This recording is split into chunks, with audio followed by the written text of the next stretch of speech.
Hey everybody, welcome back to the Three Bookshelves. My name's Tara and today I'm going to be unhauling some books.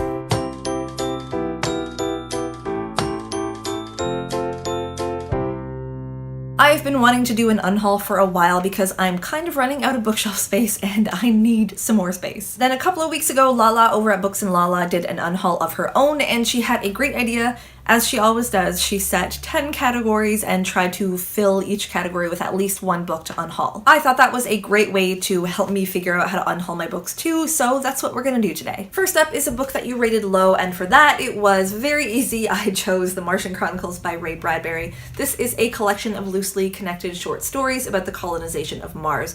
And if you saw my first quarter wrap up, you know that I did not enjoy this book. I gave it a 2 stars overall, and that's only because I actually do like Ray Bradbury's writing style. I just can't wrap my head around dated sci-fi. Just not for me. There is hammering next door, so sorry if you hear any of that. This book isn't going very far, it's just going over to my husband's bookshelf because he likes Ray Bradbury, so he wants to keep this, so he's gonna keep it. The next category is a book that you changed your mind about, and for this I actually have an entire series, the Logan series by V.C. Andrews. A little bit of background on V.C. Andrews. She actually only wrote the first 8 books that were published under her name, and after her death her family hired a ghostwriter to continue her incomplete manuscripts and to continue writing books in her style under her name. These are not fun to hold up.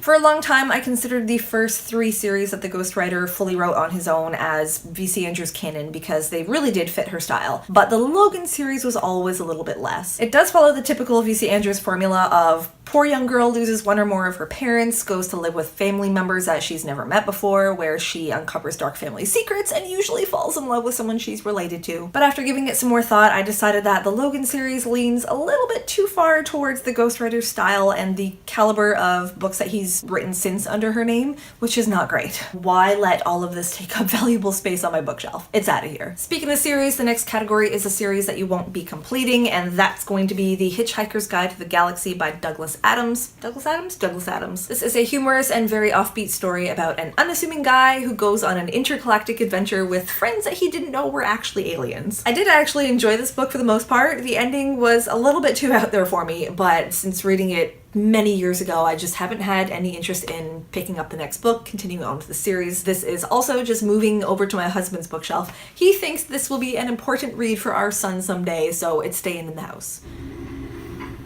Nether drilling. The next category is a book you DNF'd, and for that I'm going with The Weekend Novelist Rewrites the Novel by Robert J. Ray. I honestly did not understand this book. It is not well organized, nothing's really explained, and it's written in this really weird second-person perspective that just did not work. It seems to be a sequel of sorts to Robert J. Ray's The Weekend Novelist, which I haven't read, and maybe you need to read that book to have context to understand this book, but either way, what I read of this, not helpful. I really don't know why I hung on to this as long as I did, because I'm never gonna read it, so it's gone. The next category is a book that you have multiple copies of, and the only books I have multiple copies of are Flowers in the Attic by V.C. Andrews. I have one that fits with the series and 2 first editions. I'm not getting rid of those. And the Harry Potter books, I have my own set, of course, and I have a complete other set for my son because he's not touching mine, and we're also starting on a collection of the illustrated series, so none of those are going anywhere. Moving on, a book that you'll never actually get to, and that has to be The Happiness Project by Gretchen Rubin. This is a self-help stunt sort of a book where the author spends each month of a year improving different aspects of her life. I got this years ago with the great intention of starting it in January and working my way through every month of self-improvement along with the author,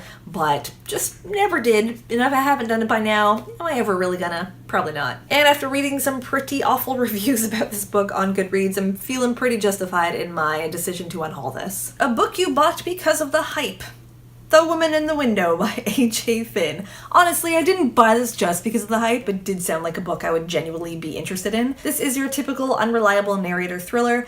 It was a good book, I just found it way too predictable. I go into more detail about what I liked and what I didn't like about this book in my book talk. I will link that right up there for you. In the end, I don't think this book lived up to its hype, even though I did enjoy it. I can't see myself ever reaching for this again, so off it goes. Next is a book you bought because of the cover, and while I admittedly do totally judge books by their cover, I have none that I want to get rid of, so moving on. A book you don't know anything about, Fallen by Karin Slaughter. I did read the blurb for this book before I bought it at a used bookstore, but what I didn't know is that it's the 5th book in a series. I have no interest in reading books 1 through 4 just to read this book, so there's no reason to keep it. Good thing it was only $2. And last but not least, a book that you didn't buy, and once again, I have nothing for this category because I usually buy all my own books. Even when people want to gift me books, they usually give me gift cards. Got nothing for this one. And now for some bonus books, because there was a lot more I wanted to unhaul that didn't fit into those categories. Belinda by Anne Rice, writing as Anne Rampling. This is about a 16-year-old girl who poses for fetishistic portraits for the 44-year-old artist she's also sleeping with. I think this is classified as erotica, but I wouldn't go that far. It's just basically a racy romance. What are they doing now? That's like a table saw? I picked the wrong day to film. I bought and read this during my years of rabid obsession with Anne Rice and kept it for this long in honor of that obsession, but have no interest in reading this again. The Lovely Bones by Alice Sebold. This is the story of a young girl's rape and murder and its aftermath on her family as told by that girl after her death from the vantage point of heaven. As you can imagine, this is a pretty disturbing and tragic book, but it is also pretty riveting, and I thoroughly enjoyed it, but I just don't think I'm ever going to read it again. Next up is My Point, and I do have one, and the funny thing is, both by Ellen DeGeneres, these are collections of essays written with Ellen's trademark comedic genius. Loved both of them, laughed my butt off with both of them, and I would recommend these to anybody who likes to laugh and anybody who loves Ellen. But I haven't had the urge to read these again since I read them for the first time, so time to pass on the lols. Geektastic Stories from the Nerd Herd, edited by Holly Black and Cecil Castelucci. This is a collection of short stories about all things geek, from fanfic and comic-cons to cosplays and LARPing. As a huge geek myself, I really appreciate books about geeks and by geeks, and I did thoroughly enjoy this one, but never gonna pick it up again. The Hazelwood by Melissa Albert. Yes, I am already unhauling this. This is about a girl named Alice whose grandmother is the author of a cult classic book of dark fairy tales set in a world that Alice discovers is real when characters from the book start coming after her. I had a lot of issues with this book, and if you want to hear about them, check out my first quarter wrap-up. I talk about it more there. Definitely won't be reading this book again. I see no other reason to keep it, so it is moving on. And lastly, I have a chunker of a book, The Witch's Companion, the official guide to Anne Rice's Lives of the Mayfair Witches by Katherine Ramsland. This is an encyclopedia for everything in the Lives of the Mayfair Witches series.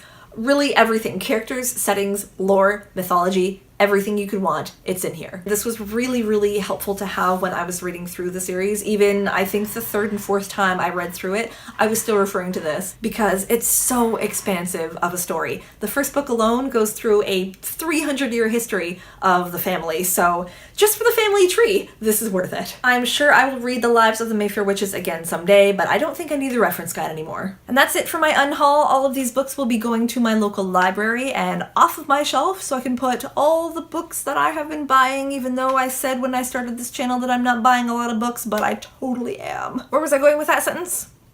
I need space. Now I have space. Thank you guys for watching. Hope you enjoyed the video, and if you did, give it a big thumbs up. And thanks again to Lala for coming up with this great unhaul challenge. And until next time, everybody, happy reading. Bye.